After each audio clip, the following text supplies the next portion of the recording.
Kita bersyukur kepada Allah pagi yang cerah ini luar biasa dipertemukan di salah satu rumah Allah, masjid yang kita cintai, Masjid Islamic Center Baitul Muhsinin di Temulawak, Sleman, Daerah Istimewa Yogyakarta.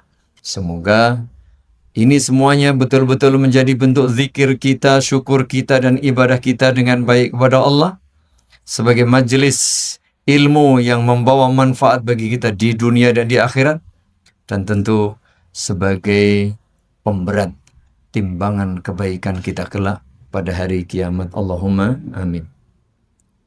Semoga pula salawat, salam, dan keberkahan dilimpahkan selalu kepada Nabi kita Muhammad sallallahu alaihi wa ala alihi wasallam, para istri yang mulia, para keluarga yang beriman bertakwa, para sahabat seluruhnya, wabil khusus al-khulafa'ur rasyidun radhiyallahu anhum jami'an, termasuk seluruh nabi dan rasul, para saudara beliau alaihi wassalatu wassalam, dan tentu segenap umat Islam, siapapun mereka, dimanapun dan kapanpun berada, yang masih bersabar dan setia untuk terus memegang teguh agama ini dengan baik sampai hari kiamat tiba, termasuk mudah-mudahan kita semuanya. Allahumma amin. Baik, jamaah dan kaum muslimin wal muslimat rahimani wa rahimakumullah, selalu kita ingatkan bahwa kita sedang berada pada salah satu bulan haram. Bulan apa, adik-adik? Dzulqa'dah. Bulan ke berapa? 11. Bulan Dzulqa'dah, orang Jawa bilang bulan apa? Duh, macet toh.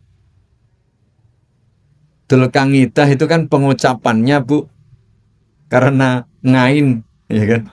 Tapi istilah lain, kenapa, Pak? Enggak. Istilah bulan Jawa untuk Dzulqa'dah. Kalau Dzulqa'dah itu kan karena pengucapan saja. Nama lain? Kenapa, Pak? Selo. Kan sasi selo nih. Nggih. Lho nggih. Poso, bodo, selo, besar. Kan ngoten niku. Makanya kalau kita lihat di masyarakat, bulan Dzulqa'dah ini sepi, ora ana undangan walimahan. Selo itu longgar, lowong, kosong, free. Selo namanya, Pak. Gitu. Selo besar, suro sapar, mulut bakdo, mulut, mati lawal, mati lakir, rejab ruah, poso meneh, bodo meneh, selo meneh, begitu. Ini sekedar supaya adik-adik tahu, ya, yang bukan dari Jogja atau bukan orang Jawa, ya belajarlah, ya belajar, sekedar tahu. Dan kita perlu juga antisipasi dan kita waspadai, jangan sampai loh kok orang no undangan, ndak orang no hajatan iki mergo opo. Nah ini khawatirnya ada keyakinan-keyakinan syirik, tatayur atau tiara. Jangan punya hajatan nek sasi selo, engko ndak entuk memolo, ya ndak boleh. Itu namanya tatayur atau keyakinan syirik yang harus dihindari. Bahkan bulan selo itu kan bulan Dzulqa'dah. Bulan Dzulqa'dah itu bulan haram, bersama Dzulhijjah, bersama Muharram, nanti bersama Rajab. Jadi monggo yang pengen hendak melakukan hajatan, monggo. Mungkin buka bisnis, buka usaha, buka warung, buka toko, kasumanggaaken. Yang mau bangun rumah, pindah rumah, dipersilahkan. Atau yang mau omah-omah berumah tangga, menikah atau menikahkan keluarganya, dipersilahkan. Mau melakukan apa saja kebaikan-kebaikan, tidak boleh ada kekhawatiran, ketakutan, apalagi keyakinan. Ojo lo, ngundak. Nah ini dia. Itu masuk kategori tatayur. Dalam pembahasan tauhid itu termasuk syirik. Meskipun syirik kecil, ya tetap dosa besar. Begitu mengingatkan jamaah supaya kita apa? Supaya kita betul-betul bisa memanfaatkan momen kesempatan emas yang Allah berikan itu, bisa betul-betul kita gunakan dengan baik. Apalagi bulan haram, kebaikan-kebaikan itu pahalanya dilipat gandakan. Ya, makanya bimbingan Al-Quran itu firman Allah Subhanahu wa ta'ala, "Fala tadhlimu fihinna anfusakum." Maka janganlah kalian berbuat zalim pada bulan-bulan tadi, khususnya dan semua bulan yang ada.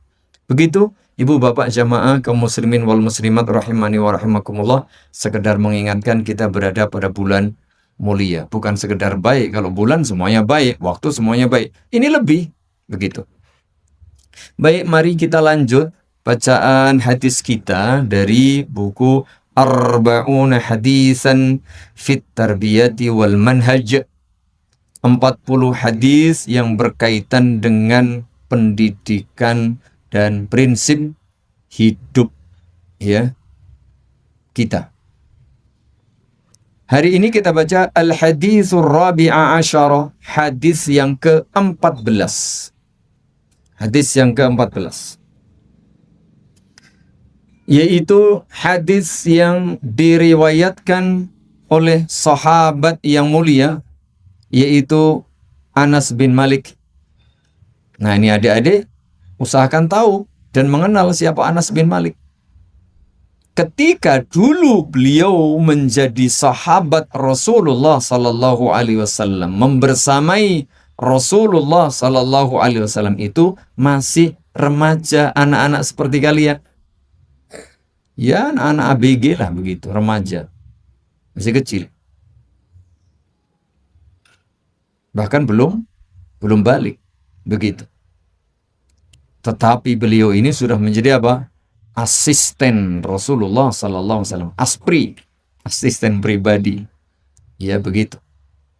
Kurang lebih 10 tahun beliau membersamai Rasulullah Sallallahu Alaihi Wasallam. Lalu banyak hadis yang beliau sampaikan karena memang beliau bisa melihat, bisa mendengar, bahkan membersamai momen-momen tertentu yang tidak semua sahabat itu bisa.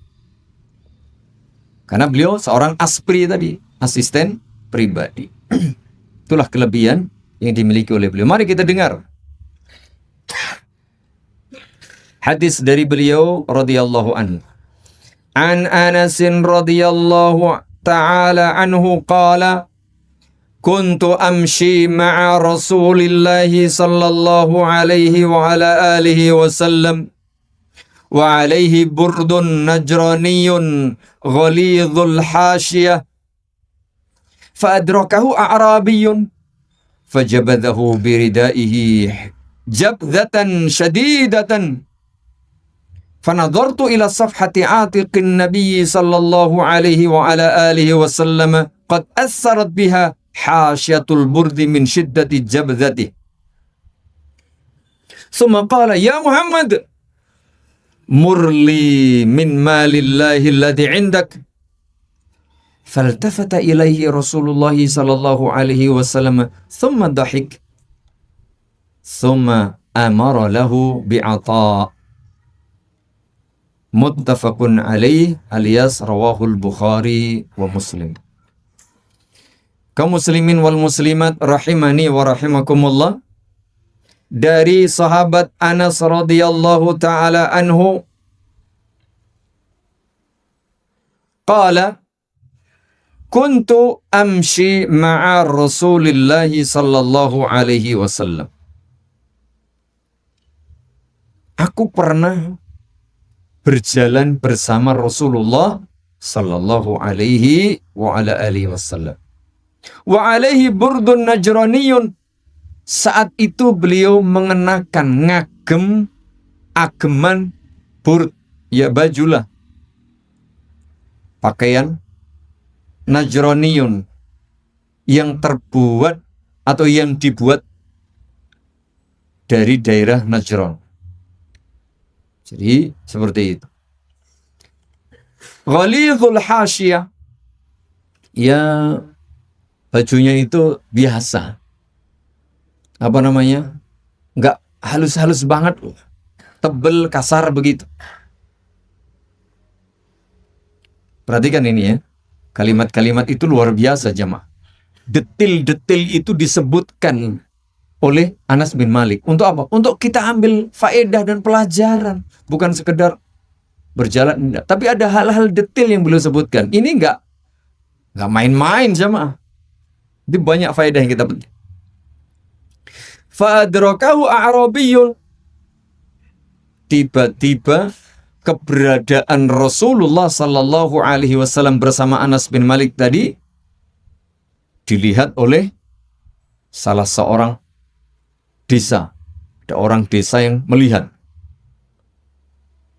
Bertemu begitu ya. Bertemu dengan orang yang dari kampung, dari desa begitu, berpapasan.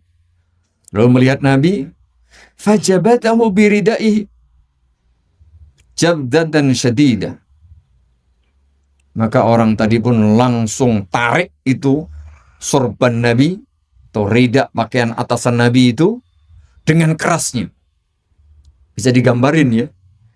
Kalau ada pejabat lagi belusuan kampung ditarik bajunya, kira-kira jenengan gimana mas? Ada ustadz lewat bersama santri lalu ustadz ditarik itu, santrinya melayu, wedi. Wow, mungkin langsung enggak. Perhatikan nanti bagaimana Nabi Sallallahu Alaihi Wasallam berakhlak. Bagaimana pula kecerdasan Anas bin Malik menjelaskan. Ada sesuatu yang luar biasa. Ditarik dengan keras jemaah. Ini bukan sekedar pejabat, bukan sekedar tokoh. Ini manusia pribadi, sosok paling mulia, paling terhormat. Bukan sekedar manusia, makhluk paling mulia wis. Diperlakukan seperti ini. Tapi itu terjadi. Dan ini sebagai apa? Sebagai pelajaran. Karena belajar itu tidak harus kayak gini. Belajar harus nyatat, nulis, enggak. Belajar ya dari kehidupan. Praktik keseharian itulah kita ambil faedah dan pelajarannya. Kok dimatiin mas? Hah? Yang belereng? Di situ belereng? Aku lah orang cetho mas. Kalau sing dadi belereng ini. Oh gitu. Situ jelas nggak? Begitu ya. Yang penting situ bagus mas. Oh enggak. Ampun dipaten ini kok. Enggak. Soalnya saya butuh ini mas. Goyang. Padahal nggak ada lindu loh. Ternyata faktor U sama. Dan faktor S. Durung sarapan. Iya cuma belum sarapan. Iya. Begitu. Pun sarapan belum, adik-adik? Sudah. Apa sarapannya? Nasi. Saya sudah agak berapa hari ini nggak makan nasi. Tuh, masih hidup tuh. Nggak makan nasi. Tapi makan yang lain. Ya nasi paling 2 sendok. Semalam saya makan nasi 2 sendok. Tapi lauknya sepiring penuh. Ya iya toh pak. Masa nasi 2 sendok tok ya enggak. Lanjut. Gitu ya. Fanadhartu ila sabhati atiqin Nabi sallallahu alaihi wasallam wa qad asarat biha hasyatul burti min syiddati jabdati. Nih. Karena Anas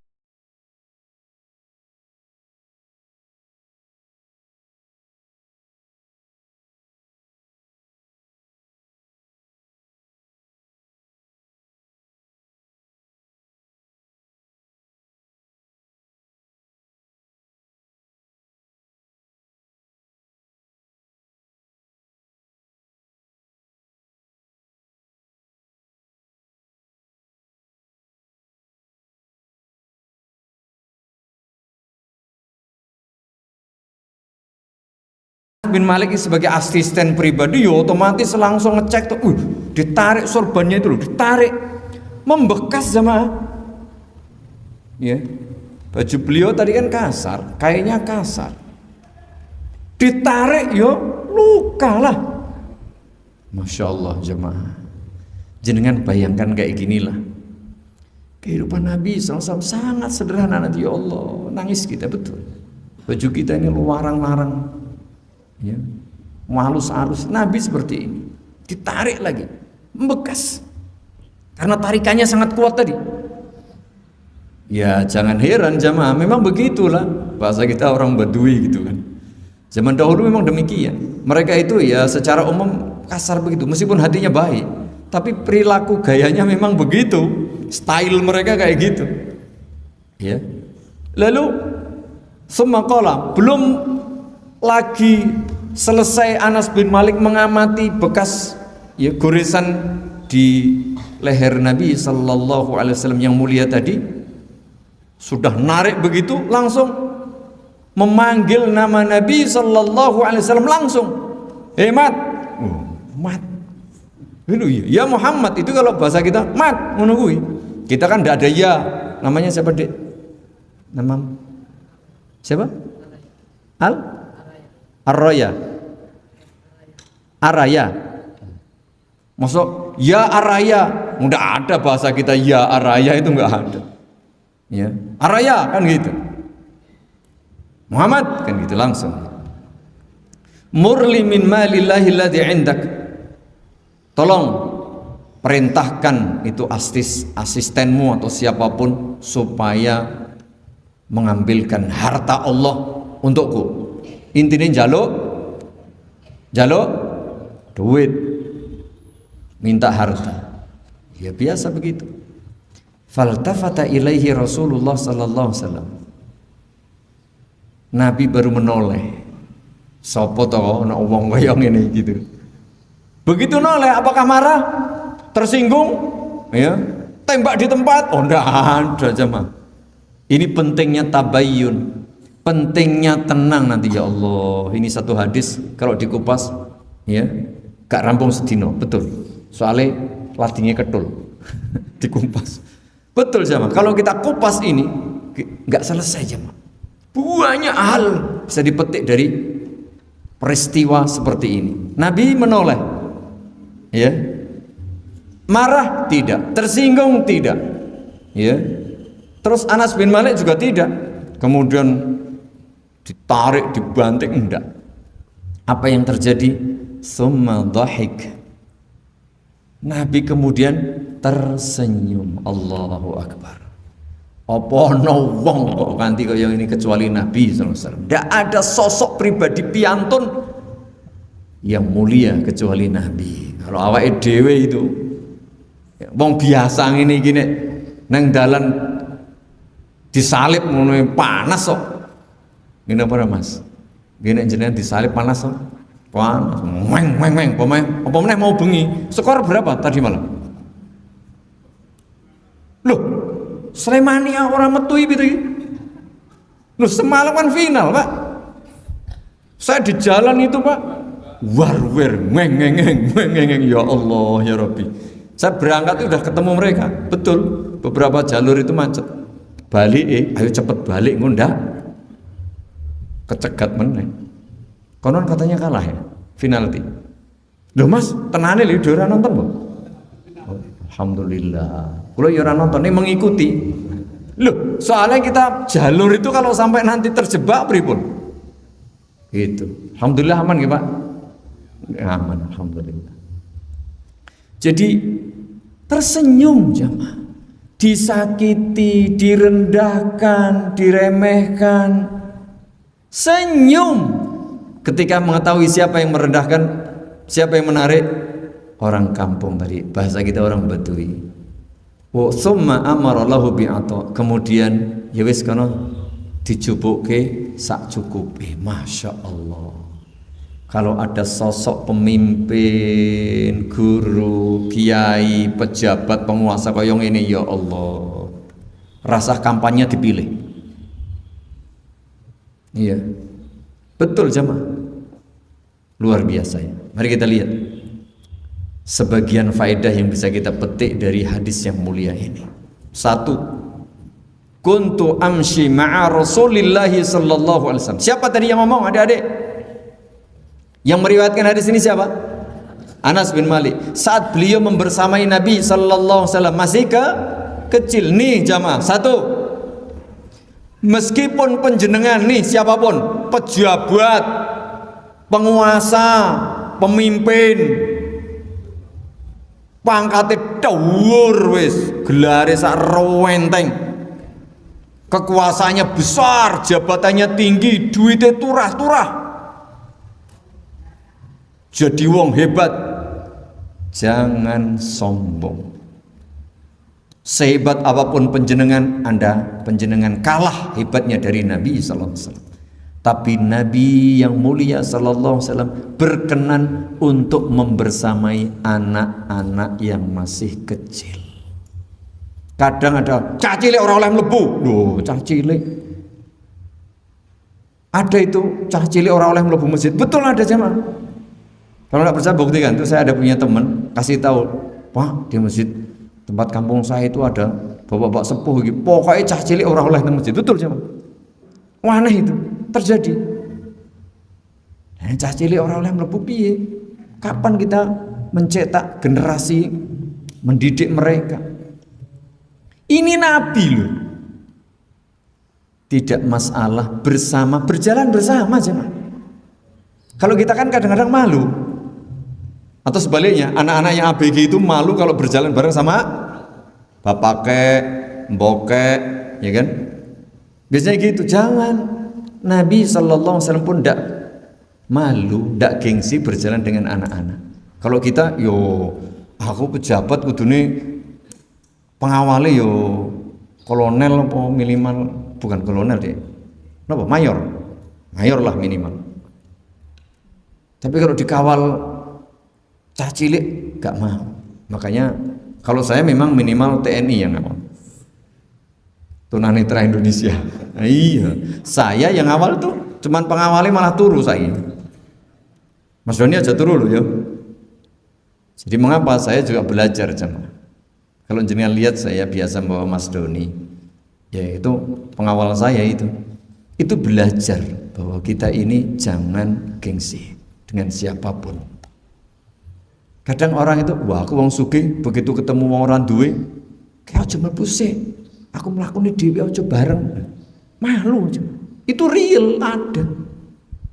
Nabi aja enggak malu, enggak gengsi. Ini pelajaran penting. Setinggi apapun kedudukan panjenengan, sebesar apapun kekuasaan panjenengan, sebanyak apapun harta panjenengan, setenar apapun nama panjenengan, tetap hargai sesama.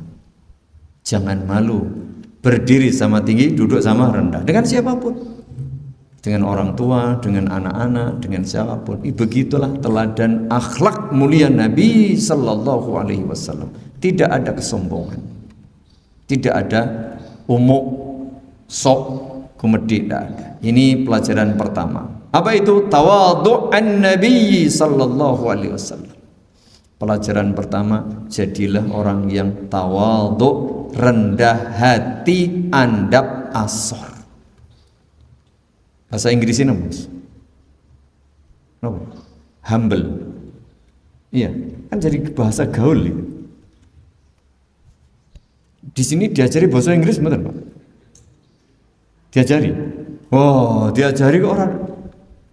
Diapalkan Mas? Iya, harus cerdas, harus hebat. Yang kedua, kemudian wa alaihi burdun najraniyun ghalidul hasyah. Nih dia. Tadi mohon maaf. Anas itu kan sebagai pembantu, pelayan. Nah, jangan malu berjalan bersama dengan pelayan, pembantu. Nanti kalau kita bicara khusus ini luar biasa. Ketika di rumah duduk bareng sama pembantu, enggak. Jangan malu. Ya. Makan bareng jangan malu. Kamu makannya di sana, jangan bareng. Oh, jangan. Berjalannya sendiri-sendiri, tidak, bareng aja. Begitu ya. Kedua, beliau mengenakan pakaian yang terbuat dari bahan kain yang sederhana. Mentang-mentang wong sugih belegedu, pejabat tinggi, penguasa besar mungkin moh nek regane ora larang. Tas, ibu-ibu, tas ibu harganya berapa, Bu? Loh, ada nggak ibu-ibu? Tas kula gratisan bu, ya, aku nggak bawa, jadi saya bawa. Yang saya tenteng itu loh. Itu kan biasanya dapat apa dari, tak pakai itu. Saya di rumah diprotes terus sama istri pertama saya. Ngapa mas gue? Mas, masa pengajian gue kaya ngono? Kayak tas sing apik dinggo ora apa-apa. Ngapa izin kalau saya gitu? Memang itu saya belajar untuk tidak malu jam. Meskipun orang, sini aku. Ini kan aku sebenarnya orang izin. Itu belajar untuk tawaduk jam. Jangan malu. Yang penting kan isinya. Isinya kitab ya gue. Kitabnya gundul ya. Orang kabeh wong iso maca ya. Lho iya jam. Tase apik lara regane dibuka ora apa-apane. Dan gitu. Ya bukan berarti nggak boleh pakai tas bagus. Betul, saya sering ya, istri saya malu. Betul itu. Tapi saya surah popol lah. Praktis, murah meriah. Iman-iman kalau dibuang. Tas-tas itu loh kadang-kadang dipakai untuk. Kalau zaman dulu saya sekolah SD ya, zaman dahulu SD nang desa itu pakai tas plastik kresek itu. Kalau dia gini-gini bunyi. Wah itu paling asik ketika apa? Jam mau selesai. Itu kodenya kabeh diubah kayak kresek. Wes kayak tutup baik kayak mulai. Gitu dia. Itu khas. Tapi plastik sekarang mahal nih. Mahal. Jangan buang itu. Baik, lanjut. Nabi Shallallahu Alaihi Wasallam itu sosok pribadi piantun yang paling mulia, tinggi derajatnya, takwa, kedudukannya, semuanya paling top. Tapi tidak malu untuk memakai pakaian yang terbuat dari kain yang sederhana, tebal, kadang agak kasar. Jangan malu, jangan. Begitu ya. Jadi orang kaya tidak harus menampilkan kekayaannya. Oh, sepatunya, oh ya Allah harganya, mobilnya, Insya Allah. Ya boleh bagus, tapi tidak mesti selalu dan tidak harus memaksa diri berpenampilan yang berlebihan. Ini menunjukkan apa? Zuhdun Nabi Sallallahu Alaihi Wasallam. Zuhud Nabi Sallallahu Alaihi Wasallam. Nabi kalau mau bisa, apa saja bisa, mau Nabi kok.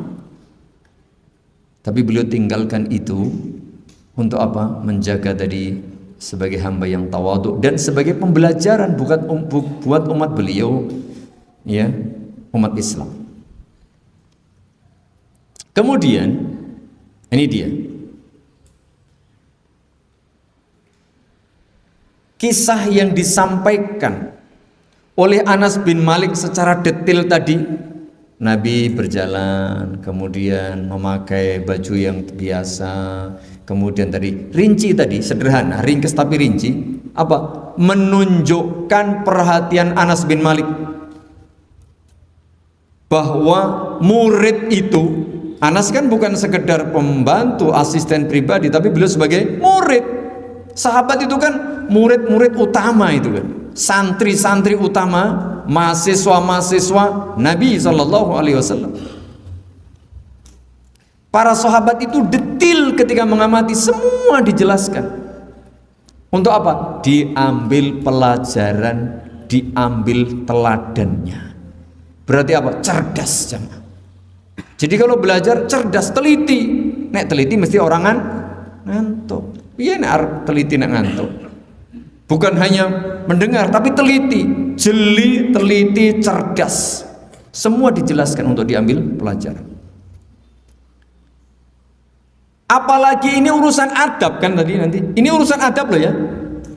Nabi mau berjalan dengan orang-orang biasa, adab kan? Nabi memakai baju yang sederhana, adab kan? Termasuk nanti di sini ada Nabi tidak marah, Nabi tidak tersinggung, lalu Nabi menoleh, tabayun dahulu. Sopo to iki?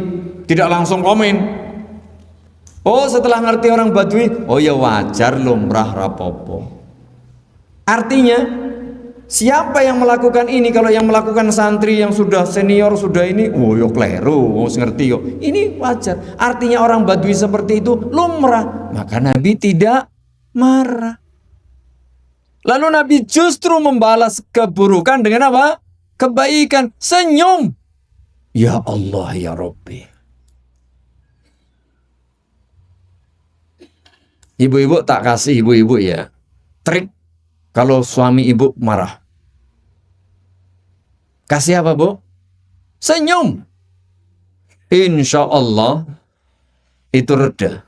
Bapak-bapak kalau lagi marah di rumah, ya, kadang marah itu urusan kantor, urusan pekerjaan, ya, sering poin nesu sih. Ya, nang kantor kan rawani nesu. Ya, wong diseneni atasane masa arep bales dipecat. Nang omah pelampiasan toko buak pipi. Wow, kalau sang istri kemudian juga di rumah masalahnya banyak langsung membalas, oh sudah. Terjadilah apa yang terjadi. Tapi kalau sang istri senyum, ya, apalagi senyum, jangan sebut mas, brand atau merek. Senyumnya celing gitu kan. Apalagi disiapin, mesti reda. Ini juga Nabi demikian. Tadi orang yang kasar tadi begitu Nabi menoleh, berarti kan memberikan perhatian, tidak cuek Nabi. Duh, ini penting jemaah. Pejabat tulah-tuli ora peduli, enggak gitu. Lihatlah sama rakyat, noleh, perhatian. Ini luar biasa loh kalau kita tinjau dari sisi kepemimpinan. Ya Allah, luar biasa. Senyum lagi.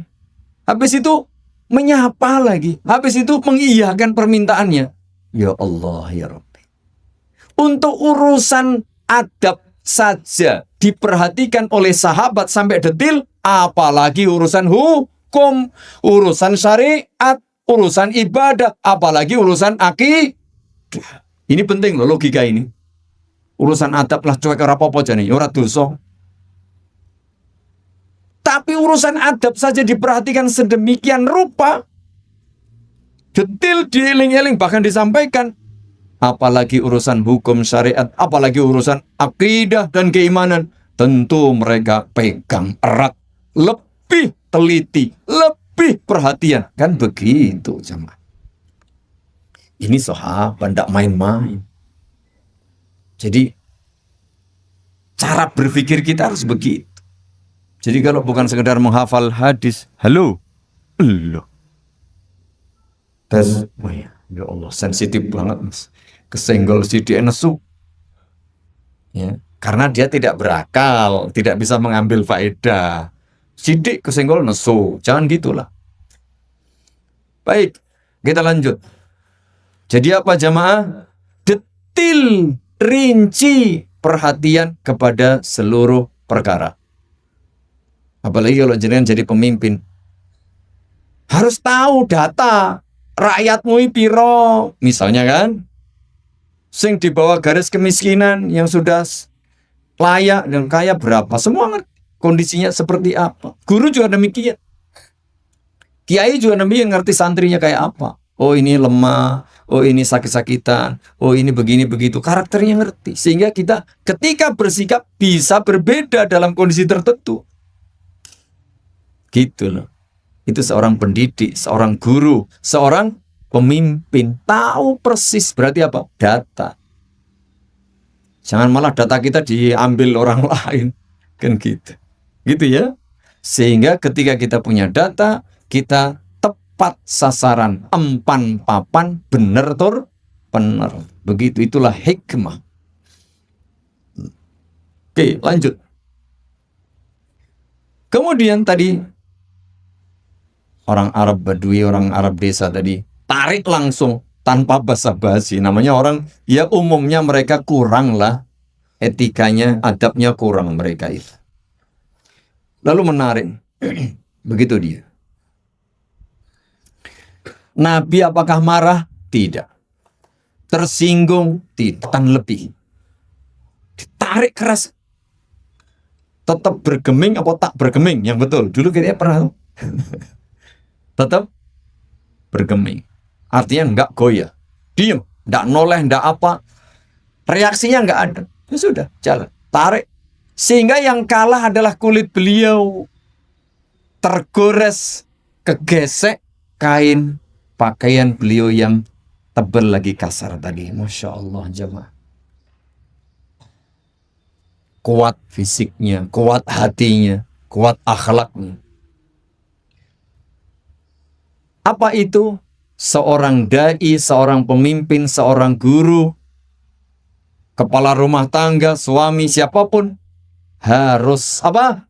Tenang menghadapi semua problem, peristiwa yang ia hadapi. Komen, tenang, jangan mudah terpancing. Bahkan perlakuan fisik yang tidak menyenangkan pun tenang. Pemimpin ojo kemerungsung, gerusa-gerusu, tembak di tempat. Oh tidak, nanti dulu. Tenang. Dalam menghadapi semua problem dan persoalan. Siapapun kita, termasuk pribadi, adik-adik pun demikian. Karena kullukum ra'in, masing-masing pemimpin, apalagi memang pemimpin rumah tangga.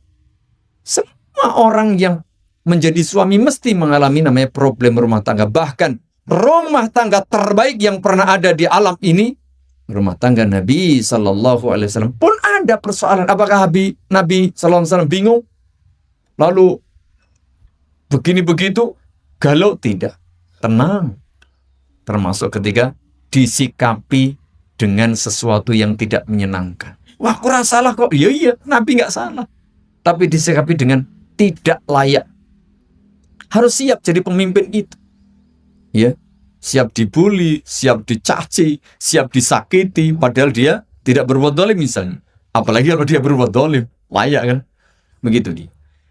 Tenang. Poin berikutnya apa? Tenang. Jadi seorang muslim diajari tenang. Jangan mudah terpancing. Apalagi cuman dilmong dilokke. Ya, saya jadi kiai. Ya apa-apa. Saya sok sergap ngaji, tidak apa-apa, cuma di komen kayak gitu.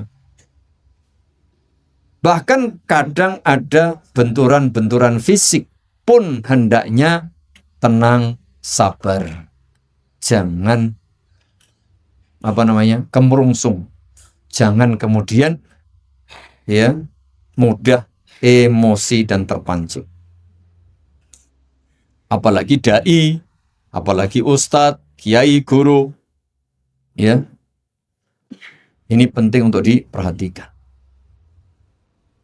Jangan mudah memvonis. Berikutnya, kemudian Nabi menoleh. Apa artinya? Tabayyun. Jika ada berita, ada peristiwa, ada perlakuan, maka cek dahulu. Iki sakjane sopo to? Bisa jadi kan mungkin anak kecil yang tidak paham atau belum paham. Bisa jadi mohon maaf mungkin orang gila. Namanya orang gila. Bisa jadi orang nggak sengaja. Kan gitu. Bisa jadi tertentu lah. Maka Nabi cek sopo sing narik. Begitu dilihat, oh beliau sadar. Berarti beliau itu paham betul siapa umat beliau. Ada orang kota, orang berpendidikan, orang punya ya peradaban. Ada orang desa, jauh dari pengetahuan, memang punya karakter kasar, meskipun hatinya bagus, tapi memang begitu perilakunya. Nabi tidak tersinggung, tidak marah, dan tidak mengambil ya tindakan. Mengapa? Yancan ngono kuwi. Lumrah. Penting kiranya. Jangan kemudian gebiah, oh iya, menyamaratakan, pokoknya. Tidak bisa. Luar biasa. Itulah pentingnya data. Maka seorang dai itu ya sebagaimana bimbingan Allah Subhanahu wa taala, "Qul hadhihi sabili ad'u ila Allahi ana wa amanat ad'u ila Allahi ala basiratin ana wa man ittaba'ani." Basirah itu ketika mengajar, ketika menyampaikan, ketika berdakwah ala basirah. Basirah itu apa? Berdasarkan ilmu. Artinya yang disampaikan itu betul. Benar-benar betul, valid. Ilmu dari Al-Quran, ilmu dari As-Sunnah dengan pemahaman yang benar. Kedua, basirah itu artinya tepat sasaran. Siapa yang dijadikan mad'u, dijadikan audiens, dijadikan sasaran. Oh, orang kampung, orang desa, orang terpelajar, mahasiswa, santri, atau mungkin orang kaya, orang miskin, pejabat, gaya hidupnya begini begitu, tradisinya begini begitu, beda. Bagaimana kita bersikap, ya. Lalu yang ketiga, basirah itu metode. Apa yang tepat untuk menyampaikan ilmu sesuai dengan kondisi keadaan yang berbeda-beda. Maka Nabi dengan senyum. Karena kalau dikasari, oh baik. Nabi senyum. Tabayyun penting. Tabayyun itu penting. Ya ayyuhalladzina amanu in ja'akum fasikun binaba'in fatabayyan. Setelah tabayyun, itu salah satu bagian dari mengetahui siapa yang kita ajak bicara. Siapa yang kita dakwahi. Siapa yang kita ajarin. Beda-beda. Metodenya berbeda-beda berdasarkan kondisi orang yang berbeda. Nabi tersenyum. Masya Allah. Ya, setelah menoleh, baru beliau tersenyum. Summa dhahik. Nah, setelah itu baru beliau menyuruh, ya, berikan apa yang ia minta. Jamaah yang mudah-mudahan dirahmati Allah Subhanahu wa taala. Padahal beliau tadi disikapi dengan kasar. Disebut dengan namanya, ya Muhammad. Padahal kan tidak boleh. Nanti ada kaidahnya kan. Disebutkan dalam firman Allah Subhanahu wa taala tentang larangan seseorang memanggil nama Nabi langsung saat itu ketika beliau masih sugeng. Ya, la taj'alu du'a ar-rasuli bainakum ka du'a'i ba'dikum ba'dha. Wahai umat Islam, saat itu para sahabat yang bergaul langsung bersama Nabi. Wahai orang-orang beriman, janganlah kalian memanggil Rasul ini, yaitu Nabi SAW, langsung dengan namanya. Sebagaimana kalau kalian memanggil teman-teman kalian. Tadi misalnya Muhammad, Muhammad, tidak apa-apa. Jadi kebiasaan orang Arab kalau manggil langsung, ya namanya. Jadi misalnya Pak Harjo dan Pak Kisno ini contoh, mohon maaf ya. Pak Harjo dan Pak Kisno, no, apa-apa. Oh ya, apa Ju? Mana gue? Loh, mohon maaf, ini contoh, ini versi orang Arab. Itu kalau nyebut namanya langsung. Itu kalau Pak Harjo dengan Pak Kisno, begitu ya, seleting. Tapi kalau bahasa kita nggak begitu. Ya mesti Pak, mesti gitu kan. Pak Harjo, nggak pundi. Oh, begini Pak Kisno, kan gitu kan. Kita pakai Pak begitu. Itu kebiasaan kita. Kalau sana nggak langsung. Set, set. Apa bas Nabi? Iya, biasa gitu. Kecuali Nabi, tidak boleh. Mat, oh tidak boleh itu. Ya Rasulullah, ya Nabi Allah, begitu. Begitu. Harus dengan gelar beliau. Karena apa? Kedudukan Nabi dan Rasul ini kedudukan tertinggi, jabatan tertinggi yang pernah ada di dunia. Jenengan di sini ada menjabat paling tinggi apa? Jabatan jenengan? No, Pak. Saya sampai hari ini masih jadi pemimpin tertinggi di rumah saya. Sebagai kepala rumah tangga. Pemimpin tertinggi. Mungkin jadi jenderal, jadi panglima, jadi presiden, jadi perdana menteri, jadi raja. Ya. Itu ya gelar. Tapi gelar tertinggi adalah Nabi dan Rasul. Maka harus dimuliakan. Tidak boleh dipanggil namanya. Ini tadi. Ya, orang Badui nyeloknya gimana? Manggilnya. Ya Muhammad. Langsung itu. Mat. Gitu. Kan itu pelanggaran berat itu.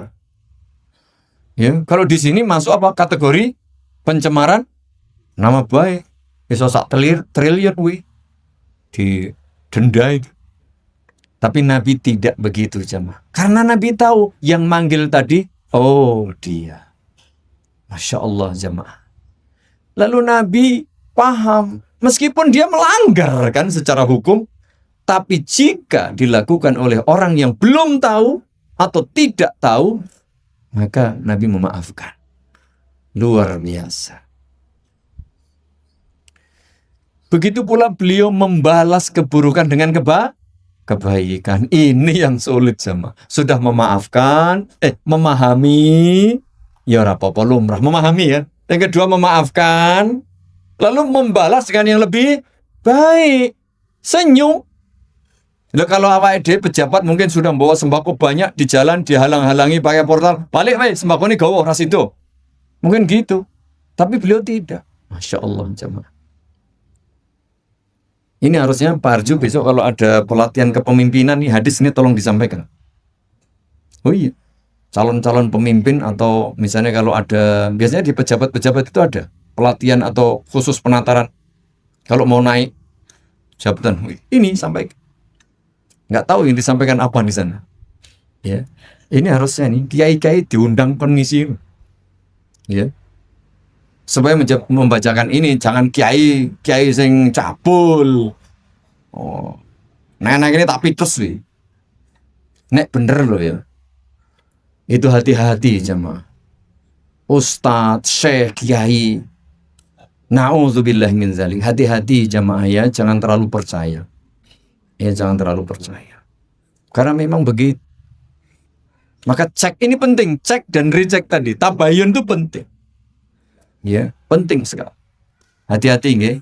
Itu konon beritanya saya juga nggak tahu persis. Seandainya betul, na'udzubillah min zalik. Ya mudah-mudahan Allah menjaga kita semuanya, keluarga kita dan umat Islam dari kejahatan-kejahatan syaitan yang seperti itu. Baik. Walhasil jamaah, ini dia. Intinya apa? Tadi bahwa satu, jadi orang itu yang tawadhu, siapapun kita, tawadhu. Yang kedua, tabayun. Yang ketiga, pemaaf. Yang keempat, membalas keburukan dengan kebaikan. Dan yang terakhir, Nabi sallallahu alaihi wasallam, masuila Rasulullah sallallahu alaihi wasallam syai'an qattu faqala la. Seumur-umur Nabi sallallahu alaihi wasallam tidak pernah menolak permintaan siapapun. Nih dia. Nabi kalau diminta tidak pernah nolak. Termasuk ini. Meskipun yang meminta jelei, nganyelke, menyakiti, ya kan, bahkan melukai. Nah, awake dhewe wong ben ra milih aku ora tak kei. Enggak. Bahkan orang yang ya menzalimi Nabi seperti ini, merendahkan Nabi, tetap Nabi kasih. Itulah sosok pemimpin yang bijak. Pemimpin yang betul-betul mulia. Tidak peduli siapapun. Alangkah indahnya jika Allah Subhanahu wa Ta'ala memberi kita pemimpin yang seperti ini. Kalaupun hari ini kita belum mendapati, maka sesungguhnya kita punya pemimpin sejati. Siapa itu? Nabi kita Muhammad sallallahu alaihi wasallam. Beliau imam kita, pemimpin kita, teladan kita. Jadi jangan berkecil hati kalau Pak sekarang nggak ada contoh. Mungkin tidak usah banyak-banyak. Karena apa jemaah? Kalau banyak yang kita pelajari, banyak juga yang lupa. Mendingan sedikit yang dipelajari, tapi semuanya tidak lupa. Begitu pula memuliakan Nabi sallallahu alaihi wasallam. Bagaimana? Dengan mencintai Allah, mencintai Nabi, dan berusaha menerapkannya tadi bimbingan-bimbingan agama Islam itu dalam kehidupan sehari-hari. Semoga bermanfaat. Lebih kurangnya mohon maaf. Semoga Allah Subhanahu wa Ta'ala membimbing kita semuanya. Kita, anak-anak kita, orang tua kita, sahabat-sahabat kita, para pemimpin kita, ya, seluruh umat Islam. Semoga Allah bimbing di atas kebaikan, di atas akidah tauhid, di atas sunnah Nabi, dan istiqomah di atas kebenaran, agar menjadi bahagia di dunia, selamat di dunia, bahagia di akhirat, selamat di akhirat, dan kita diberi keselamatan dari siksa api neraka. Amin. Lebih kurangnya sekali lagi mohon maaf. Barakallahu fikum wa jazakumullahu khairan. Subhanakallahumma wa bihamdik. Asyhadu an la ilaha illa anta astaghfiruka